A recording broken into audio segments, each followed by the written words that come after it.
Imagine a stadium so cold you can see the breath of 10,000 fans hanging in the air like a ghostly shroud, but the real chill isn't coming from the ice, it's coming from the deafening laughter echoing from the rafters. You've seen the underdogs before, but you've never seen a team treated like a punchline before the puck even dropped, especially not a Russian squad known for a legacy of steel. Today we are diving into a story of absolute humiliation turned into a legendary slaughter that no one saw coming. Before we get into the blood, the sweat, and the silence that fell over this arena, I want to know who is riding with us today. Drop a comment below and tell us exactly where in the world you are watching from. Stay tuned, because the Scoreboard is about to tell a story that the critics never wanted you to hear. The atmosphere in the heart of Quebec was toxic, a thick soup of arrogance and historical rivalry that felt more like a gladiator pit than a modern hockey rink. The local favorites, a stacked all-star assembly of North American titans, were skating circles during warm-ups, literally laughing as they watched the Russian visitors stumble through a series of unorthodox, almost clunky drills. These weren't the Red Machine legends of the 80s. This was a ragtag group of discarded players, men the Russian national scouts had labeled too old, too slow, or too volatile for the big leagues. They wore jerseys that looked 3 seasons old, and their equipment seemed held together by nothing but stubbornness and spite. The press box was a riot of mockery, with journalists openly betting on how many goals the home team would rack up before the first intermission. At the center of this storm was Viktor Volkov, a captain whose knees roared with the pain of 15 seasons in the Siberian leagues and whose face was a roadmap of scars. As he stood at center ice for the ceremonial puck drop, the opposing captain, a young phenom with a multi-million-dollar contract, didn't even look him in the eye. He just smirked and whispered something about sending the grandfathers back to the nursing home. The crowd roared in approval, a cacophony of jeers that would have broken a lesser man, but Volkov just felt a familiar, icy stillness settle in his chest. He knew what the world saw, a group of washed-up relics destined to be a footnote in someone else's highlight reel. What the world didn't see was the fire burning in the locker room, a silent pact made in the dark hours of the morning that if they were going down, they were taking the ego of this entire city down with them. The first 10 minutes of the game were a choreographed disaster that seemed to confirm everyone's worst suspicions. The Russians were slow, their passes were intercepted with embarrassing ease, and within the blink of an eye, the scoreboard flashed a brutal 3-0 in favor of the home team.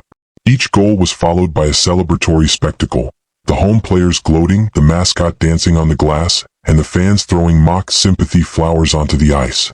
The humiliation was so complete that the local broadcasters started talking about the weather and upcoming concerts, treating the actual game as a foregone conclusion. Volkov sat on the bench, blood trickling from a cut on his lip, watching his younger teammates hang their heads, their spirits seemingly crushed by the sheer weight of the ridicule. But then, a subtle shift occurred during a routine power play that the home team treated with lazy indifference. Volkov didn't shout. He didn't give a cinematic speech. He simply looked at his defensive partner, a massive, silent man named Mikhail, and nodded. Suddenly, the clunky skating disappeared, replaced by a terrifying, synchronized movement that looked less like hockey and more like a military maneuver. In a burst of speed that defied their supposed age, the Russians carved through the relaxed defense. A pass that looked like a mistake was actually a perfect bank shot off the boards, landing right on Volkov's stick. He didn't just score, he unleashed a slap shot so violent it tore the webbing of the net. The red light flashed, and for the first time that night, the laughter in the arena dipped by a few decibels. The second period began not with a game of hockey, but with a physical assault of precision and will. The Russians stopped trying to play the North American way, and reverted to a forgotten style of relentless, rhythmic puck movement that made the All-Stars look like they were chasing ghosts. Every time a home player tried to initiate a hit, they found themselves colliding with a wall of Siberian oak. The scoreboard ticked, 3-1 then 3-2. The mockery turned into a confused murmur. The grandfathers weren't tired. If anything, they seemed to be gaining strength from the oxygen of the crowd's fading confidence. The young phenom who had insulted Volkov earlier tried to dazzle with a flashy move, only to be stripped of the puck so cleanly it looked like magic, leading to a breakaway goal that tied the game at 3-3. By the midpoint of the game, the arena was deathly silent, save for the rhythmic thud of pucks against the boards and the heavy breathing of the home team. The All-Stars were gasping for air, their faces etched with a cocktail of frustration and genuine fear. They looked to their coach, but there were no answers for a team that refused to acknowledge pain or exhaustion. The Russians were no longer ridiculous. They were a relentless machine. Every time the home team managed to regain a lead, the Russians responded within seconds, answering a 4-3 deficit with a 4-4 equalizer that felt like a psychological hammer blow. The scoreboard was no longer a tally of points. It was a ticking clock on the reputation of everyone who had laughed an hour prior. As the buzzer sounded for the end of the second period, the Russian team didn't head to the locker room immediately. They stood at their bench, staring directly into the expensive VIP seats where the loudest hecklers had been sitting. Volkov wiped the sweat from his brow and stared at the scoreboard, which now read 5-4 in favor of the visitors. The shift in energy was palpable. The predators had become the prey. In the locker room, the Russians didn't celebrate. They sat in a silence so heavy it felt structural. They knew the final 20 minutes wouldn't be about skill, it would be about who was willing to suffer more. They had been ridiculed for their age, their gear, and their country, and now they were going to make the world apologize for every word. The third period opened with an intensity that bordered on the supernatural. The home team, desperate to reclaim their honor, threw everything they had at the Russian goal, but the Russian netminder, a man who had been called too short and past his prime, became an impenetrable fortress. He wasn't just making saves, he was snatching pucks out of the air with a casual disdain that drove the shooters to the brink of madness. On the other end of the ice, the Russian offense was a clinic in selflessness. No one cared who scored, they only cared about the destruction of the opposing ego. They moved the puck with a telepathic connection, stretching the defense until it snapped. When the sixth goal went in, a redirected shot that fooled everyone, half the arena stood up and headed for the exits.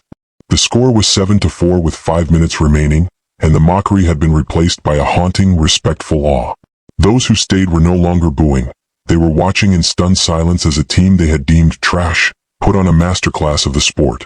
The home team star player, the one who had mocked Volkov at the start, was now visibly shaking on the bench, his jersey soaked in sweat and his spirit clearly broken. He had expected a blowout, a chance to pad his stats and gain more followers. Instead, he had been dismantled by a man who earned in a year what he spent in a weekend. The scoreboard was now a glowing monument to the danger of underestimating a man with nothing to lose and everything to prove. In the final 2 minutes, the Russians didn't even try to score again. They simply controlled the puck, passing it around the perimeter in a humiliating game of keep away that forced the home team to chase them like frantic children. It was the ultimate insult, a demonstration of total and absolute dominance. Every pass was a reminder of the laughter from the first period. Every stride was a rebuttal to the journalists who had written them off. As the final seconds ticked down, the Russian bench stood up, not to cheer but to observe the finality of their work. They hadn't just won a hockey game. They had executed a surgical strike on the pride of an entire hockey culture. When the final buzzer rang, the score stood at 8-4. The silence in the arena was so profound you could hear the hum of the cooling systems. There were no gloves thrown in the air, no wild pylons at center ice. The Russian players simply lined up, their faces stoic and unmoved. They shook hands with their opponents, many of whom couldn't even meet their gaze. When Volkov reached the young phenom, he didn't say a word. He just squeezed the kid's hand a little too hard and pointed at the scoreboard. The message was clear. Your mouth didn't play the game, your heart did, and tonight, yours was found wanting. The ridiculous team was now the only thing anyone would be talking about for the next decade.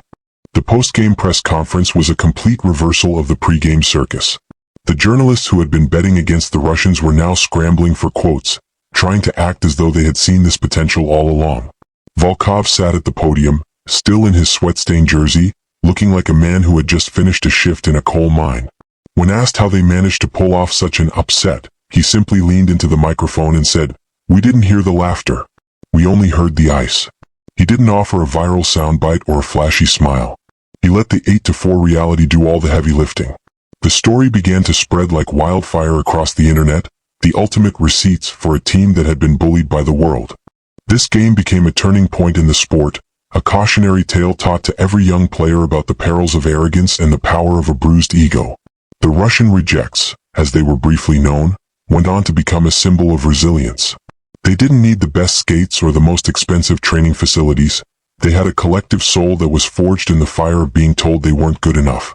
The viral footage of the home fans leaving in droves while the scoreboard glowed in the background became the definitive image of poetic justice. It reminded everyone that in the world of high-stakes competition, the only opinion that matters is the one rendered by the clock at the end of 60 minutes. As we look back on this incredible night, it serves as a powerful reminder for all of us. Never let the noise of the crowd dictate your worth. Whether you're on the ice, in an office, or chasing a dream in your backyard, People will always find a reason to ridicule what they don't understand. But if you keep your head down and focus on the work, eventually, the results will speak so loudly that the critics won't have a choice but to listen. The Russian team walked into that arena as jokes and walked out as giants. If you found this story of ultimate redemption inspiring, make sure to hit that like button and subscribe for more deep dives into the greatest moments in sports history. Now, I want to hear from you. What's the biggest underdog moment you've ever witnessed? Let us know in the comments below.